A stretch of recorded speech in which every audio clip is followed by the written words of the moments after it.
Jiwoo adjusted her diplomatic uniform one last time before entering the conference room aboard Harmony Station. This was supposed to be a simple trade meeting, nothing more than discussing mineral rights and shipping routes with the Nixara delegation. She had done dozens of these negotiations before, but never with a species quite like this one. The Nixara were beautiful in an otherworldly way. Their skin seemed to shimmer with an inner light, and when they moved, it was like watching liquid starlight flow through the room. Hae-jin, their lead negotiator, sat across from Jiwoo with perfect posture, her silver blue eyes reflecting depths that seemed older than human civilization itself. "We appreciate humanity's interest in establishing trade relations," Hae-jin said, her voice carrying musical undertones that made Jiwoo's translator work overtime. "Your species shows potential." Jiwoo smiled, used to alien species being cautious about humans. "We're eager to learn from each other. Trade benefits everyone involved." The negotiations went smoothly for the first 2 hours. The Nixara wanted rare earth metals from human colonies, while humanity needed their advanced crystalline technology. It seemed like a perfect match. Jiwoo was actually starting to relax when Hae-jin did something unexpected. The alien woman reached into a small pouch at her side and withdrew what looked like a perfectly clear crystal, about the size of a human thumb. It pulsed with soft, warm light that seemed to match Hae-jin's heartbeat. She placed it carefully on the table between them. "As a gesture of good faith," Hae-jin said, though something in her voice had changed. It was softer now, almost vulnerable. "I offer this to you." Jiwoo looked at the crystal. It was beautiful, catching the station's artificial light and throwing tiny rainbows across the conference table. She had been briefed about alien gift-giving customs. Refusing could be seen as an insult, while accepting usually showed respect and willingness to cooperate. "Thank you," Jiwoo said, reaching out to take the crystal. "It's beautiful." The moment her fingers touched the crystal, something extraordinary happened. The light inside it flared brightly, and Jiwoo felt a strange warmth spread up her arm. For just an instant she could swear she felt something, an emotion that wasn't her own, a sense of completion that made no sense. But what really caught her attention was the reaction around the room. Every single Nixara delegate had gone completely still. Not just quiet, frozen, like someone had paused time itself. Their luminous eyes were wide with shock, and several of them had their hands pressed to their mouths in what looked like horror. Hae-jin's reaction was the worst of all. The color had drained from her shimmering skin, leaving her looking almost transparent.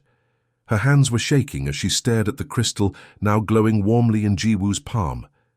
Did I do something wrong?" Jiwoo asked, looking around. The silent room. The crystal felt warm and pleasant in her hand, but clearly something had gone very wrong. One of the younger Nixara delegates whispered something in their own language, a rapid, panicked string of syllables that made Hae-jin close her eyes in what looked like pain. "You don't understand," Hae-jin whispered, her voice barely audible. "You couldn't have known, but what you just did—" She opened her eyes and looked directly at Jiwoo.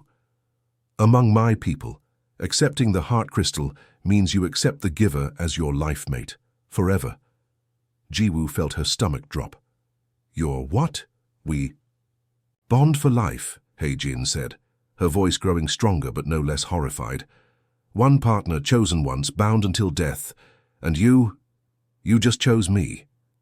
The conference room remained frozen in shocked silence for several long seconds. Jiwoo stared at the crystal in her palm, watching its gentle glow pulse like a heartbeat. This had to be some kind of misunderstanding. "Okay, let's just calm down," Jiwoo said, setting the crystal carefully on the table. "This is clearly a cultural mix-up. We can fix this, right? I mean, I didn't know what I was doing. Surely that counts for something." The way Hae-jin looked at her made Jiwoo's confidence falter. It was like trying to explain color to someone who had been blind from birth. "Fix this?" Hae-jin repeated, her voice barely above a whisper. "You speak of the sacred bond as if it were a broken machine." She pressed her hands flat against the table, her luminous skin flickering with distress. "For 3,000 years, my people have honored the heart crystal ritual. It is not something that can be undone. One of the Older Nixara delegates, who had introduced himself earlier as Elder Quan Ho, spoke up in their musical language. Whatever he said made He-jin flinch visibly. "What did he say?" Ji-woo asked, though she was pretty sure she didn't want to know. "He said that I have brought shame upon our entire delegation," He-jin translated, her voice hollow. "That I have contaminated the sacred ritual by offering it to an outsider." Ji-woo felt a flash of irritation. "Contaminated? Look, I get that this is important to you, but calling it contamination is pretty insulting. I'm a human being, not some kind of disease." The sharp intake of breath from around the room told her she had just made things worse. "You don't understand," He-jin said, and now there was desperation in her voice. "To my people, the heart crystal. Bond isn't just marriage or partnership as humans might understand it. It's a joining of souls that transcends death itself. We believe that bonded pairs share the same spiritual essence, that they become two halves of one complete being."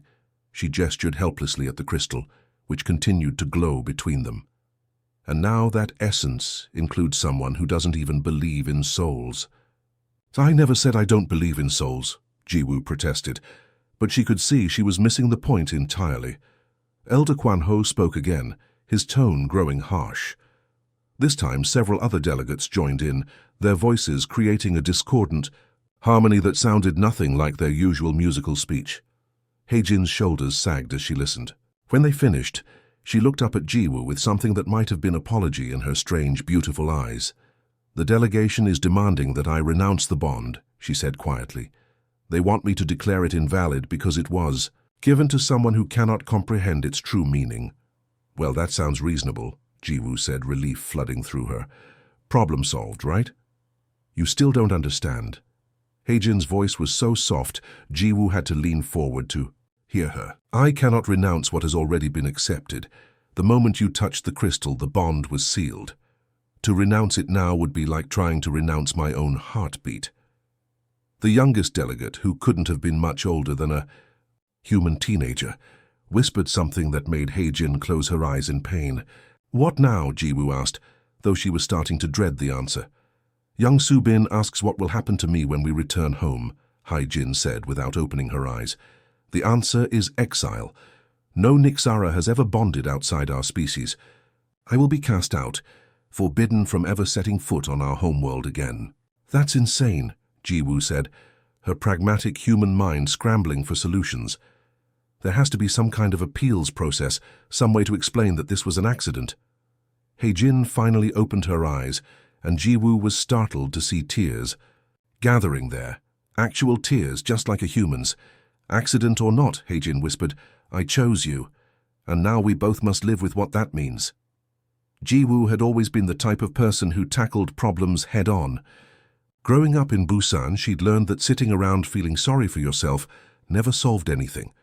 So while the Nixara delegation retreated to their quarters in what looked like a combination of prayer and panic, she did what humans do. Best, she started researching. Her personal quarters aboard Harmony Station quickly transformed into a disaster zone of holographic displays, translation matrices, and scattered data tablets.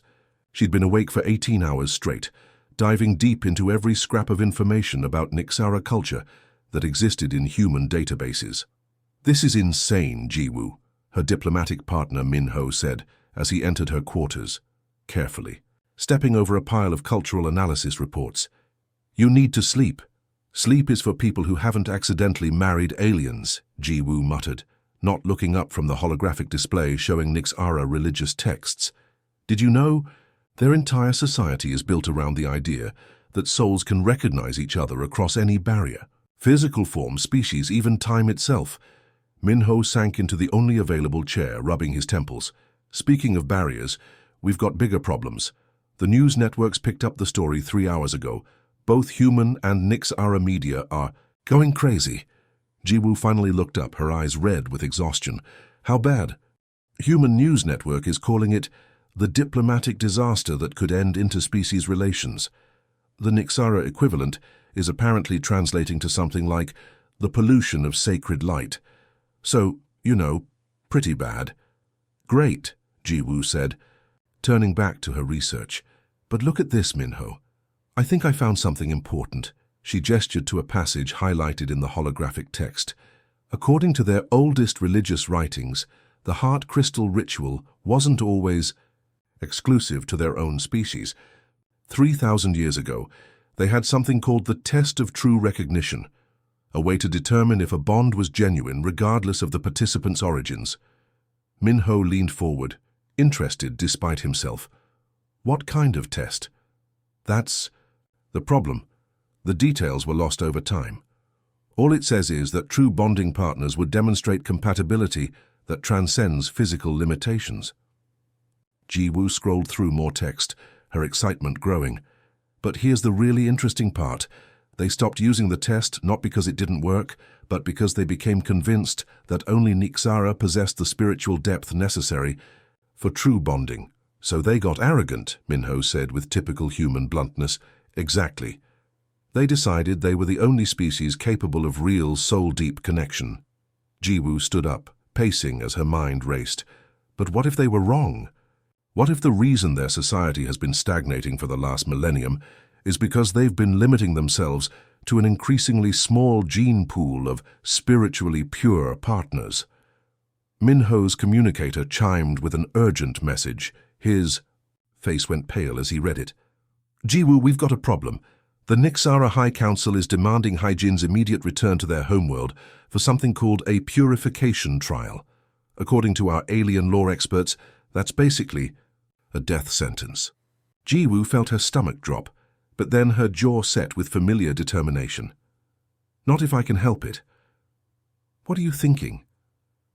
I'm thinking that humans have a reputation for being stubborn problem solvers. Maybe it's time to live up to that. Reputation. She turned to face Minho, and he could see the wheels turning in her mind. What if we could prove that the ancient test was valid? What if we could demonstrate that compatibility really does transcend species? That's assuming. You and Haijin are actually compatible, Minho pointed out. You've known each other for less than 24 hours. Jiwoo was quiet for a moment, remembering the strange warmth she'd felt when touching the crystal, the brief instant where she'd sensed emotions that weren't her own. Maybe we are, she said softly, and maybe that's exactly what both our species need to learn. Minho looked at his friend's determined face and sighed. You're going to do something crazy, aren't you? Probably, Jiwoo admitted. But first I need to talk to Haijin. If we're going to challenge 3,000 years of tradition, we're going to need to do it together. The emergency session of the Nixara High Council convened on their flagship vessel, a massive ship that looked more like a floating crystal cathedral than anything built for war or diplomacy. Jiwoo had never seen anything quite like it. The walls themselves seemed to pulse with living light, and the air hummed with an energy that made her skin tingle. She sat in what could only be described as the defendant's chair, with Haijin beside her, looking pale and fragile, under the intense scrutiny of the 12 council members. At the center of the semicircle sat Elder So Young, an ancient Nixara, whose skin had taken on an almost translucent quality with age, making the light beneath seem even brighter. Human Jiwoo, So Young's voice carried the weight of centuries. You have created an unprecedented situation. Never in our recorded history has a heart crystal bond been formed with an outsider. With respect, Elder, Jiwoo said, trying to keep her voice steady. I didn't create this situation. I simply accepted what was offered to me in good faith. A younger council member, Haijin, had whispered that his name was Taehyun, and that he was her brother, leaned forward with obvious anger. Good faith, he said, his usually musical voice sharp with contempt. You accepted something sacred without understanding its meaning. That is not good faith. That is ignorance. Jiwoo felt her temper flare, but before she could respond, Haijin placed a gentle hand on her arm. The touch sent a small shock through her, and for just a moment she felt an echo of Haijin's emotions. Fear, yes, but also hope and something. That might have been affection. The question before us, So Young continued, is whether this bond can be considered valid. Our laws are clear. Heart crystal bonds cannot be broken once formed. But they also assume that such bonds would only be formed between those capable of true spiritual connection. And you don't think humans are capable of that? Jiwoo asked, Though she tried to keep the challenge out of her voice, Taehyun answered before the elder could speak. Humans are a young species, driven by physical desires and material concerns. You have no concept of the soul-deep connection that defines true bonding.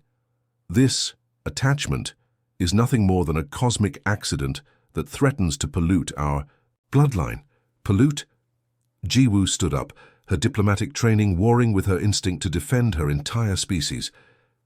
You want to talk about pollution? How about the pollution of arrogance? Your people have been so convinced of your own superiority that you've forgotten what it means to grow, to learn, to become something better than what you were. The chamber fell silent. Several council members looked shocked that she would dare speak so boldly. Elder So Young raised a hand for silence. Perhaps, she said slowly, this is exactly why we must test the bond properly. Test it? Hae-jin spoke for the first time since the session began. Grandmother, the ancient tests were abandoned centuries ago, but not forgotten. So Young replied. The trials of true recognition were created precisely for situations like this, to determine whether a bond transcends the physical limitations of form and species. She looked directly at Jiwoo. Are you willing to undergo these trials, human? Knowing that failure means not only the dissolution of the bond, but likely the end of diplomatic relations between our peoples, Jiwoo felt the weight of the moment. This wasn't just about her and Hae-jin anymore. It was about whether humanity would be accepted as an equal among the galactic community, or dismissed as spiritually inferior beings who couldn't understand true connection. What do the trials involve? She asked. 3 tests, So Young explained. One of mind, one of spirit, and one of purpose. They will push both of you to your limits, and they have never been attempted between different species. Taehyun leaned back in his chair with a satisfied expression. She'll never pass, no human could. Jiwoo looked at him, then at the other council members, and finally at Hae-jin, whose luminous eyes held a mixture of fear and desperate hope. I accept, Jiwoo said firmly, not just for myself, but for every human who's ever been told they're not good enough, not spiritual enough, not worthy enough. She turned to face the full council. We'll show you what humans are really capable of when we set our minds to something. Elder So Young nodded slowly. Then let the trials begin. The first trial chamber looked like someone had tried to recreate the inside of a star. Crystalline formations jutted from every surface, each one humming with a different tone that together created a harmony so perfect it almost hurt to hear. Jiwoo and Hae-jin sat facing each other on cushions that seemed to be made of solid light, their hands placed on a shared crystal that pulsed between them. The trial of understanding requires complete mental synchronization, Elder So Young explained from her observation platform. Your thoughts must align, your emotions must harmonize. Any discord will be immediately apparent. Jiwoo tried to clear her mind the way she'd been taught in diplomatic meditation classes, but it was like trying to stop a river from flowing. Her brain insisted on jumping from thought to thought, wondering if she'd remembered to send that report to headquarters, calculating how much this whole situation was going to cost in terms of interstellar relations, and oddly enough, noticing how beautiful Hae-jin looked when the crystal light played across her features. The shared crystal began to flicker erratically, its smooth glow becoming chaotic and unstable. Focus, Jiwoo, Hae-jin whispered, her own face tense with concentration. Try to find the center of calm. I am trying, Jiwoo muttered back. But my brain doesn't work like yours. I can't just turn off my thoughts. Taehyun's voice carried clearly from the observation deck. See, already the human's mental chaos is disrupting the harmony. This trial proves what we already knew. Their minds are too primitive for true connection. Jiwoo felt a flash of irritation at the comment, and the crystal flared bright red for a moment. But then something interesting happened. Instead of trying to suppress her frustration, she let Hae-jin feel it through their connection. She shared her annoyance at being called primitive, her determination to prove them wrong, and underneath it all, her genuine concern for what would happen to Hae-jin if they failed. The crystal's chaotic flickering didn't stop, but it began to form patterns. Instead of the smooth, predictable harmonies the Nixara were used to, it created something that looked almost like jazz, improvised, unpredictable, but somehow still musical. He-Jin's eyes widened as she felt the full force of Ji-Woo's unfiltered thoughts. Where Nixara minds moved like gentle streams following predetermined channels, Ji-Woo's consciousness was like a wild river, rushing and tumbling over obstacles, finding new paths, carrying unexpected treasures from upstream. This is, He-Jin breathed, and for the first time in her life she let her own mental barriers drop completely. Ji-Woo gasped as He-Jin's mind opened to her. It was like stepping into a cathedral made of music and light, everything perfectly ordered and beautiful. But as their thoughts began to interweave, Ji-Woo's chaos didn't destroy the harmony. It added complexity to it, creating something neither of them had experienced before. The crystal between them suddenly blazed with light that made the entire chamber sing. From the observation deck, Council Member Yunji leaned forward with interest. "Fascinating," she murmured. "Look at the resonance patterns.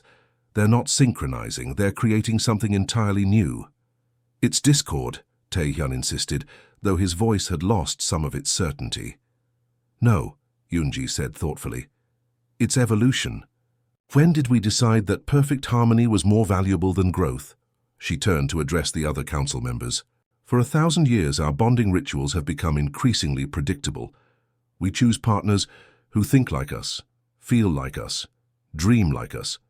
Perhaps that's why our birth rates have been declining, why our art has grown stagnant, why our youth seem restless and dissatisfied." In the trial chamber, Ji-Woo and He-Jin were no longer fighting their differences. They were exploring them. Through their connection, Ji-Woo experienced the deep peace that came from He-Jin's ordered mind, while He-Jin felt the exhilarating rush of Ji-Woo's creative chaos.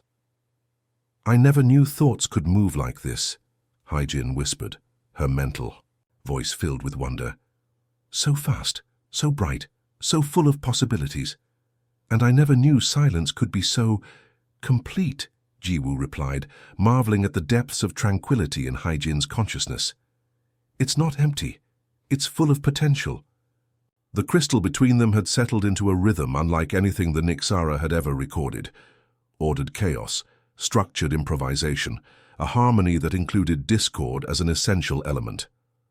Elder So Young studied the readings with ancient eyes that had seen centuries pass.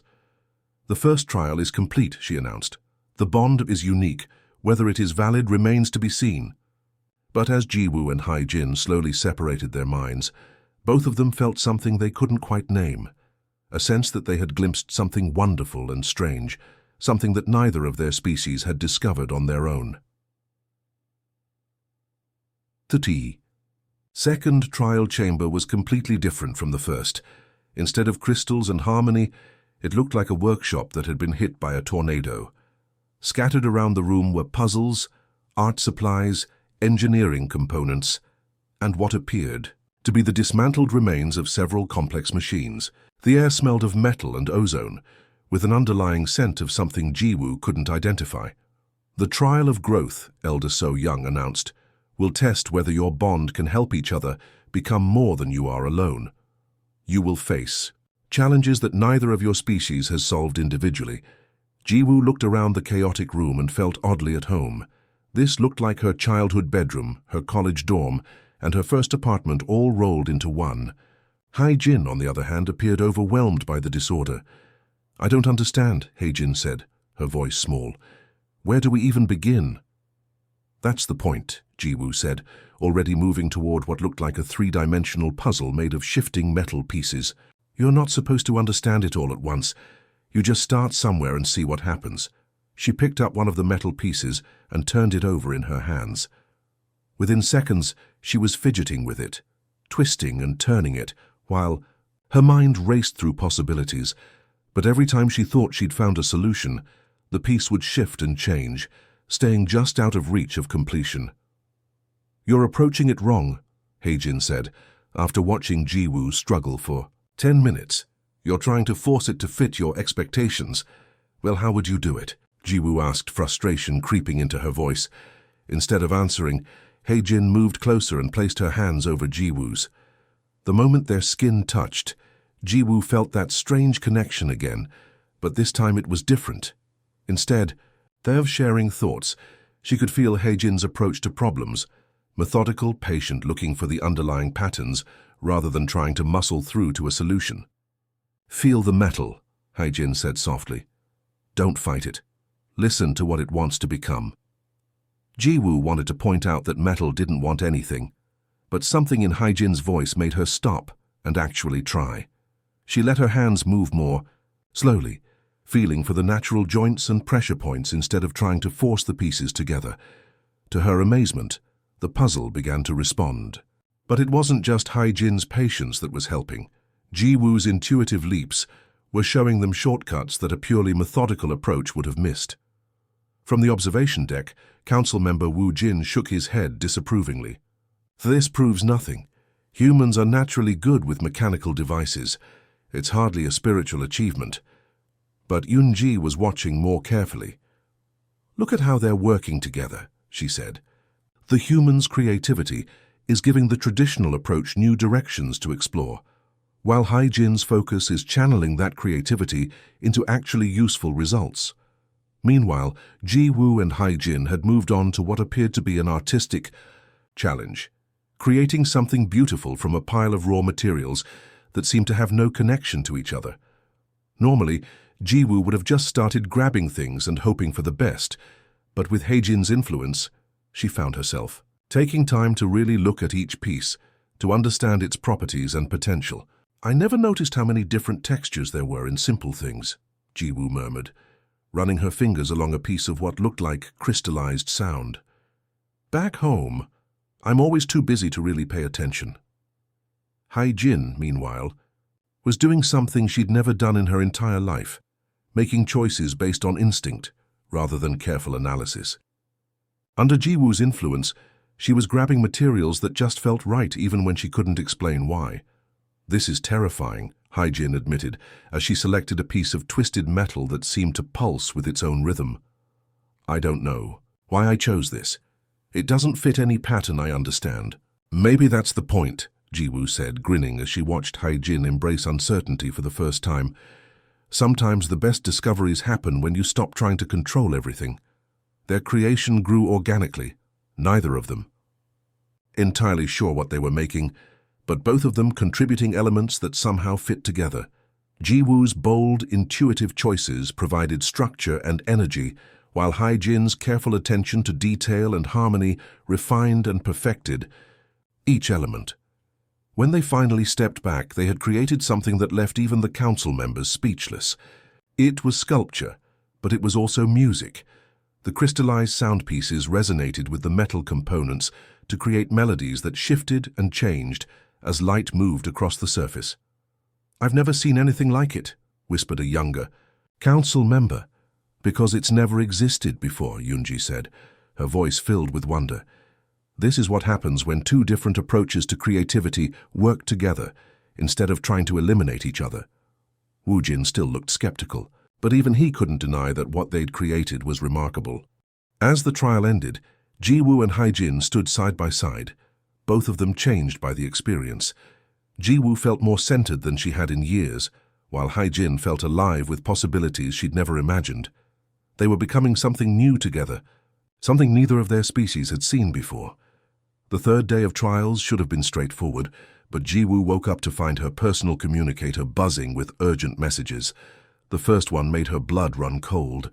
"Ji-woo, this is Ambassador Daeun from Earth Central Command," the stern voice said through the speaker. "I'm ordering you to withdraw from these ridiculous trials immediately. You're making humanity look desperate and foolish." Ji-woo sat up in her narrow station bunk, rubbing sleep from her eyes. She'd been dreaming about the harmony chamber again, about the way her thoughts had danced with Haejin's in patterns that shouldn't have worked, but somehow did. "Ma'am, with respect, I believe these trials could what? Set a precedent that humans will jump into bed with any alien species that shows us attention?" Daeun's image flickered on the screen, her grey hair pulled back severely and her expression harder than steel. "Do you have any idea what the political fallout will be if this continues?" Ji-woo glanced toward the door, knowing that somewhere on this station, Haejin was probably facing her own political pressure. I understand the concerns, but no, you clearly don't understand anything, Dayun interrupted. Half the colonies are already saying we're becoming too dependent on alien technology and alien approval. If you validate this mockery of their sacred rituals, it'll be seen as proof that humans have no dignity, no standards, no boundaries. Before Jiwoo could respond, another voice cut into the transmission, harsh and musical at the same time. It was speaking in Nixara, but her translator picked up the gist. Someone was very, very angry. The screen split to show a Nixara she didn't recognize, his luminous skin flickering with what looked like rage. "Human Jiwoo," he said, his accent thick with disdain. "I am Seok-jin of the Purist Movement. Your participation in these trials is an insult to 3,000 years of sacred tradition." "Great," Jiwoo muttered. "A conference call with the opposition." Dayun leaned forward on her side of the screen. "At least we agree on something. This entire situation is a disaster waiting to happen." "The human speaks truth," Seok-jin said, his tone suggesting that agreeing with a human physically pained him. "These trials were meant to test the worthiness of our own kind, not to validate the spiritual claims of lesser species." "Lesser species?" Jiwoo felt her temper flare. "You want to talk about lesser? How about we talk about a species so terrified of change that they've been marrying their cousins for 1,000 years just to keep their bloodlines pure?" Both Daun and Seok-jin started talking at once, their voices overlapping in a cacophony of political rhetoric and religious outrage. Jiwoo cut the transmission and sat in the sudden silence, her hands shaking with frustration. A soft chime at her door interrupted her brooding. "Come in," she called, expecting Minho with more bad news. Instead, Haijin entered, looking as exhausted as Jiwoo felt. Her usually perfect posture was slumped, and the light under her skin seemed dimmed. "Rough morning?" Jiwoo asked. "Seok-jin." "It's been broadcasting across all Nixara communication channels," Haijin said, sinking into the room's only chair. "Hai's calling me a traitor to our species, saying I've been contaminated by human influence. 3 of my cousins have already sent messages disowning me." Jiwoo felt a stab of guilt. "Haijin, I'm sorry. I never wanted to cause problems for your family." "It's not your fault," Haijin said, but her voice was hollow. "I knew this would happen. I hoped that maybe the trials would prove something to them." "Maybe they still will," Jiwoo said, though she wasn't feeling particularly optimistic. Haijin shook her head. "You don't understand how deep this goes. Seok-jin isn't just some random traditionalist. He's the brother of Elder So Young. He has influence with half the High Council. And now that he's allied with your human politicians..." Jiwoo's communicator chimed again. This time it was Minho, his face grim on the small screen. "You need to see this," he said without preamble. "Both the Human Colonial Alliance and the Nixara Purist Movement have issued joint statements calling for the immediate termination of the trials. They're saying that continuing will be seen as an act of aggression against traditional values on both sides." "They can't stop the trials, can they?" Jiwoo asked. "Not directly, but they can make life very difficult for anyone who supports them. Dahyun has already threatened to recall you from diplomatic service if you continue. And according to our intelligence, Seok-jin is pressuring individual council members to vote against you regardless of trial results." Haijin was staring at her hands, her luminous skin now barely glowing at all. "Maybe we should stop," she said quietly. "Maybe they're right. Maybe some things aren't meant to be changed."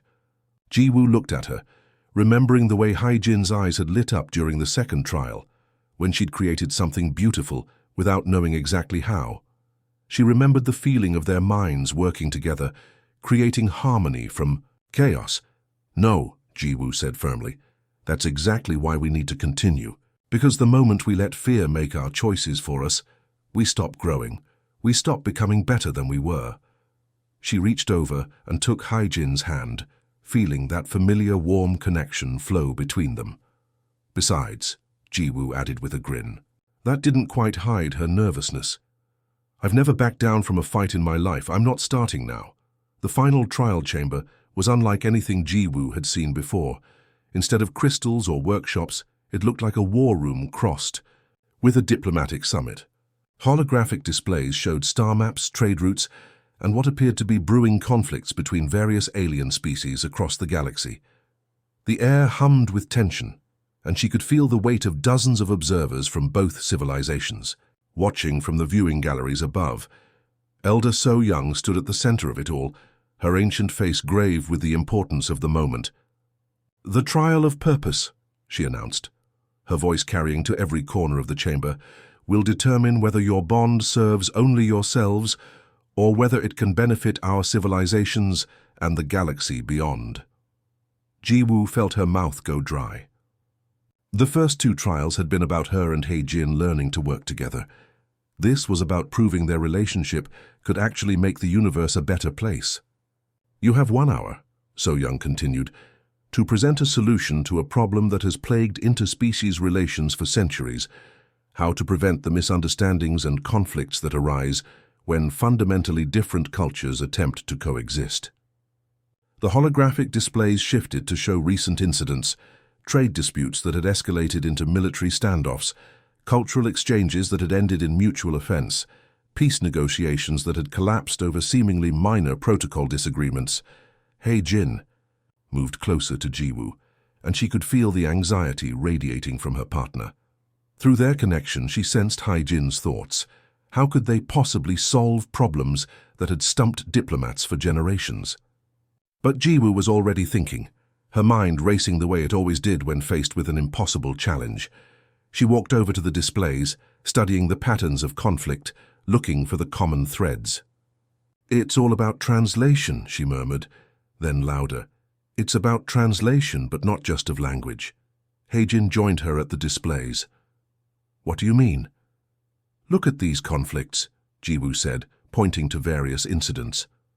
"The Corvan trade dispute happened because humans thought their week-long silence meant rejection, but to Corvans, it meant they were showing respect by carefully considering the offer. The Zephyrian cultural exchange failed because we interpreted their gift of weapons as a threat, when to them it was the highest honor they could offer." From the viewing gallery, she could hear murmurs of interest, but also skeptical comments. From the traditionalists. "We're not just speaking different languages," Jiwoo continued, her excitement building. "We're feeling different emotions, thinking different thoughts, valuing different things, and current diplomatic protocols don't account for that." He-Jin's eyes widened as she began to understand. "You're talking about empathy, true empathy, not just intellectual understanding." "Exactly." Jiwoo turned to address the council directly. "What if diplomatic teams included bonded pairs from different species? Partners who had learned to truly understand each other's thought patterns, emotional responses, cultural instincts." The chamber erupted in noise. From the Nixara gallery, she could hear Seokjin's voice raised in outrage, while several human observers were shouting questions and objections. Elder So Young raised her hand for silence. "Explain how this would work in practice." Jiwoo took a deep breath. "Imagine a trade negotiation between humans and, say, the crystalline Veltar. Currently, we send human diplomats who do their best to understand Veltar culture from the outside. But what if we sent a bonded pair, one human, one Veltar, who had learned to share thoughts and emotions? They could translate not just words, but intentions, feelings, cultural nuances that pure intellectual study could never capture. That's..." He-Jin paused, her mind working through the implications. "That's brilliant and terrifying and completely unprecedented." From the gallery, a new voice spoke up. Jiwoo recognized Yu-Jin, one of the younger council members who had been quietly supportive throughout the trials. "The potential for deeper understanding is enormous," Yu-Jin said, her voice cutting through the continued murmurs of discussion. "How many conflicts have started because one species misinterpreted another's actions? How many opportunities for cooperation have we missed because we couldn't bridge the emotional and cultural gaps?" "It's madness," Seokjin called out. "You're proposing to dilute the purity of both species, to create some hybrid form of consciousness that belongs to neither." "No," Jiwoo said firmly. "I'm proposing that we create something new, a form of understanding that makes both species stronger, not weaker." She gestured to herself and He-Jin. We're still human and Nixara. Our bond doesn't make us less than what we were. It gives us access to ways of thinking and feeling that neither of us could reach alone. He-Jin stepped forward, her voice gaining strength. For 1,000 years, my people have believed that perfection came from isolation, from keeping ourselves pure and unchanged. But what we've discovered in these trials is that growth comes from connection, from allowing ourselves to be changed by those we love. The holographic displays around them suddenly shifted, showing new scenarios, successful negotiations, thriving trade relationships, joint scientific expeditions between species that had previously been unable to work together. This is what we could accomplish, Jiwoo said, her voice filled with conviction. Not just peace between our species, but true cooperation. Understanding so deep that conflicts become impossible because each side truly comprehends what the other values and fears. Elder So Young studied the displays for a long moment, her ancient eyes reflecting centuries of careful consideration. Around them, the chamber had fallen silent as everyone waited for her judgment. The trial is complete, she said finally. The council will deliberate. As the observers filed out, Jiwoo and He-Jin remained in the center of the chamber, hands clasped, knowing that whatever came next would change both their lives and possibly the course of galactic history. The final trial chamber was unlike anything Jiwoo had seen before. Instead of crystals or workshops, it looked like a war room crossed with a diplomatic summit. Holographic displays showed star maps, trade routes, and what appeared to be brewing conflicts between various alien species across the galaxy. The air hummed with tension, and she could feel the weight of dozens of observers from both civilizations watching from the viewing galleries above. Elder So Young stood at the center of it all, her ancient face grave with the importance of the moment. The trial of purpose, she announced, her voice carrying to every corner of the chamber, will determine whether your bond serves only yourselves or whether it can benefit our civilizations and the galaxy beyond. Jiwoo felt her mouth go dry. The first two trials had been about her and He-Jin learning to work together. This was about proving their relationship could actually make the universe a better place. You have 1 hour, So Young continued, to present a solution to a problem that has plagued interspecies relations for centuries, how to prevent the misunderstandings and conflicts that arise when fundamentally different cultures attempt to coexist. The holographic displays shifted to show recent incidents, trade disputes that had escalated into military standoffs, cultural exchanges that had ended in mutual offense, peace negotiations that had collapsed over seemingly minor protocol disagreements. He-Jin moved closer to Jiwoo, and she could feel the anxiety radiating from her partner. Through their connection, she sensed He-Jin's thoughts. How could they possibly solve problems that had stumped diplomats for generations? But Jiwoo was already thinking, her mind racing the way it always did when faced with an impossible challenge. She walked over to the displays, studying the patterns of conflict, looking for the common threads. "It's all about translation," she murmured, then louder. "It's about translation, but not just of language." He-Jin joined her at the displays. "What do you mean?" "Look at these conflicts," Jiwoo said, pointing to various incidents. "The Corvan trade dispute happened because humans thought their week-long silence meant rejection, but to Corvans it meant they were showing respect by carefully considering the offer. The Zephyrian cultural exchange failed because we interpreted their gift of weapons as a threat, when to them it was the highest honor they could offer." From the viewing gallery, she could hear murmurs of interest, but also skeptical comments. From the traditionalists. "We're not just speaking different languages," Jiwoo continued, her excitement building. "We're feeling different emotions, thinking different thoughts, valuing different things. And current diplomatic protocols don't account for that." He-Jin's eyes widened as she began to understand. "You're talking about empathy, true empathy, not just intellectual understanding." "Exactly." Jiwoo turned to address the council directly. "What if diplomatic teams included bonded pairs from different species, partners who had learned to truly understand each other's thought patterns, emotional responses, cultural instincts?" The chamber erupted in noise. From the Nixara gallery, she could hear Seok Jin's voice raised in outrage, while several human Observers were shouting questions and objections. Elder So Young raised her hand for silence. Explain how this would work in practice. Jiwoo took a deep breath. Imagine a trade negotiation between humans and, say, the crystalline Veltar. Currently, we send human diplomats who do their best to understand Veltar culture from the outside. But what if we sent a bonded pair, one human, one Veltar, who had learned to share thoughts and emotions? They could translate not just words, but intentions, feelings, cultural nuances that pure intellectual study could never capture. That's... Heijin paused, her mind working through the implications. That's brilliant, and terrifying, and completely unprecedented. From the gallery, a new voice spoke up. Jiwoo recognized Yu Jin, one of the younger council members who had been quietly supportive throughout the trials. The potential for deeper understanding is enormous, Yu Jin said, her voice cutting through the continued murmurs of discussion. How many conflicts have started because one species misinterpreted another's actions? How many opportunities for cooperation have we missed because we couldn't bridge the emotional and cultural gaps? It's madness, Seokjin called out. You're proposing to dilute the purity of both species, to create some hybrid form of consciousness that belongs to neither. No, Jiwoo said firmly. I'm proposing that we create something new, a form of understanding that makes both species stronger, not weaker, she gestured to herself and Haijin. We're still human and Nixara. Our bond doesn't make us less than what we were. It gives us access to ways of thinking and feeling that neither of us could reach alone. Heijin stepped forward, her voice gaining strength.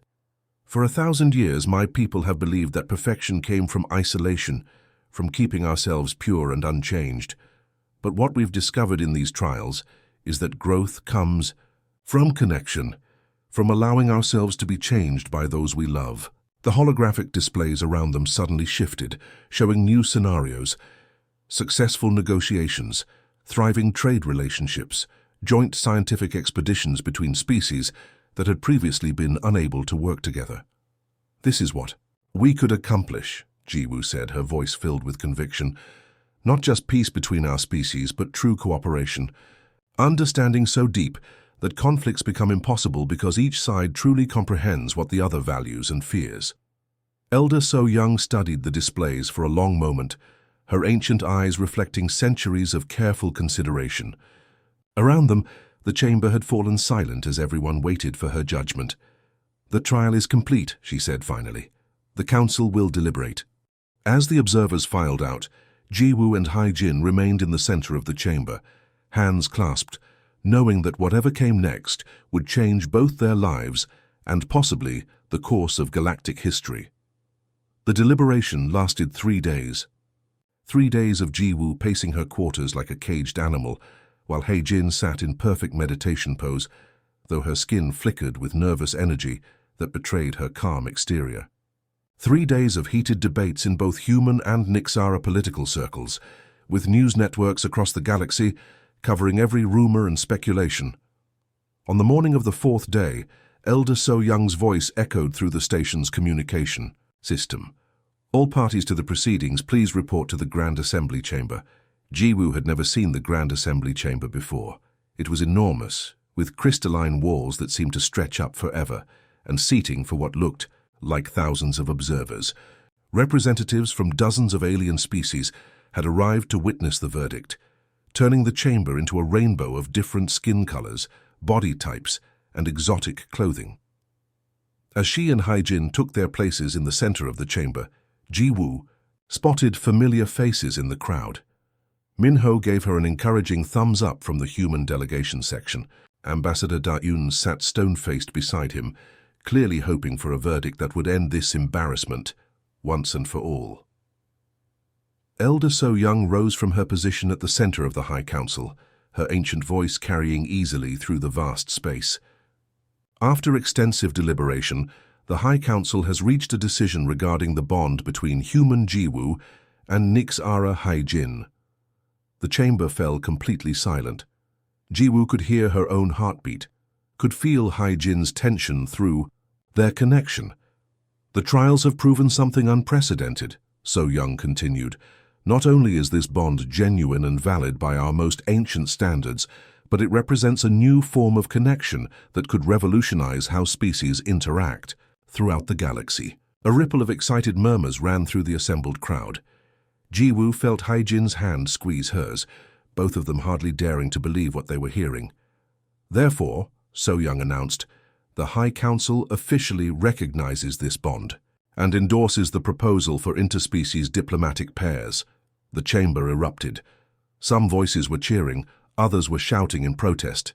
Jiwoo saw Seok Jin storming out of the Nix-Ara section, his face dark with fury.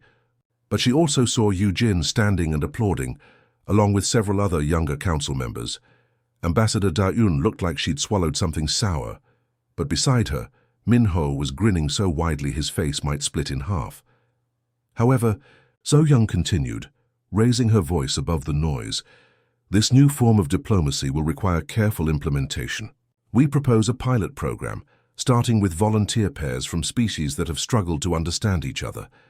Over the following weeks, something remarkable happened. The news of Jiwoo and Haijin's success spread throughout the galaxy, and applications began pouring in from the most unlikely sources. A human engineer named Dongwoo applied to be paired with a gaseous ethereal named Whisper of Storms, hoping to bridge the gap between physical and energy-based life forms.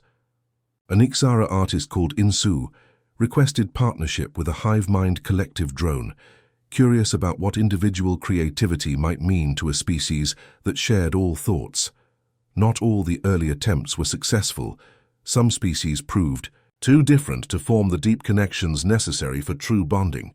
Others succeeded in bonding, but struggled with the practical aspects of working together diplomatically. But enough succeeded to change everything. 6 months after the trials, Jiwoo and Haijin stood in the newly established Academy for Interspecies, Understanding on Harmony Station, watching the first class of volunteer bonding pairs begin their training. The students represented 12 different species, and the chaos of different communication styles, cultural expectations, and biological needs was both exhausting and exhilarating. "Do you think we did the right thing?" Haijin asked, watching. A particularly heated discussion between a methodical Corvan and an impulsive Zephyrian. Jiwoo smiled, remembering her own early struggles with Nix-Ara harmony rituals. "Look at them," she said. 6 months ago, most of these species couldn't have a simple trade conversation without offending each other. Now they're arguing about philosophy and actually listening to the answers. The Academy's first graduation ceremony made galactic news. 23 bonded pairs from various species combinations took their oath to serve as bridges between worlds, promising to use their unique understanding to prevent conflicts and build connections. The real test came when the Corvan-Terran trade dispute flared up again, threatening to collapse into the same military standoff that had nearly started a war the year before. But this time, instead of traditional diplomats, a bonded pair was sent to mediate. A Corvan named Deep Thought Rising bonded to a human called Jae-min. The negotiation that had stalled for months was resolved in 3 days, as news of success. After success spread, something shifted in galactic politics. Species that had remained isolated for centuries began reaching out, curious about these new forms of understanding. The rigid barriers between civilizations started to soften as more beings discovered that difference didn't have to mean conflict. Standing in their quarters aboard what had become the diplomatic heart of the galaxy, Jiwoo and Haijin watched the stars together. Ships from dozens of worlds traveled between the scattered lights, carrying not just goods and information, but bonded pairs who were rewriting the rules of how civilizations could relate to each other. "We started something big, didn't we?" Jiwoo said. Haijin leaned against her, their connection humming with contentment and shared purpose. "We proved something humans have always believed, but the rest of the galaxy was afraid to try, that love really can overcome any barrier if you're brave enough to build bridges instead of walls."